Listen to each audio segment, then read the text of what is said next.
Marami ang nagulat sa balitang dinala sa ospital or emergency si Chris Aquino sa St. Luke's dahil na rin tumaas ang BP nito.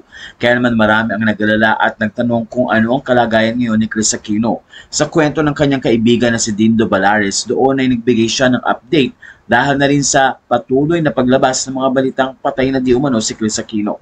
Kaya naman ikinuwento ni Dindo Balares ang totoo at ang kalagayan talaga ng tinaguriang ng Queen of All Media. Narito ang naging kwento ni Dindo Balares. Chris dinala ng ambulansya sa ospital.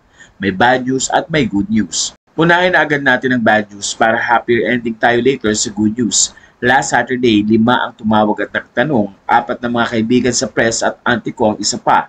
Sa unang nagtanong pa lang, muntik na akong tubuan ng nervyos, parang yumanik ang earth at bigla akong nahilo kung totoo raw ang impormasyon na nakarating sa editorial desk nila.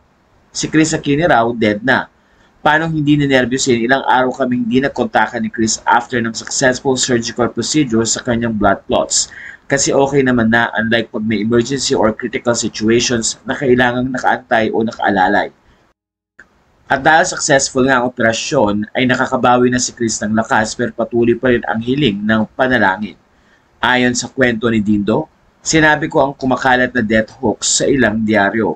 Maybe coming from here. Reply niya na sinundan ng pictures na kuha sa kanya sa hospital bed.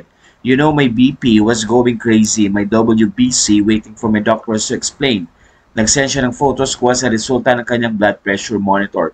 My BP now scary, mensahe niya. When I reached 172/112, I told Alvin to call St. Luke's for an ambulance. Kasunod ang isa sa mga katangiang minamahal ng buong pamilya kay Chris. I don't want you to worry, Kuya Dindo. Kaya pa. Pambihira si Chris laging ganyan, siya pa ang lagi nagbibigay ng comforting words. Sa puntong ito ay natuwa naman ang mga followers na maayos si Chris Aquino kahit dinala ito sa ospital.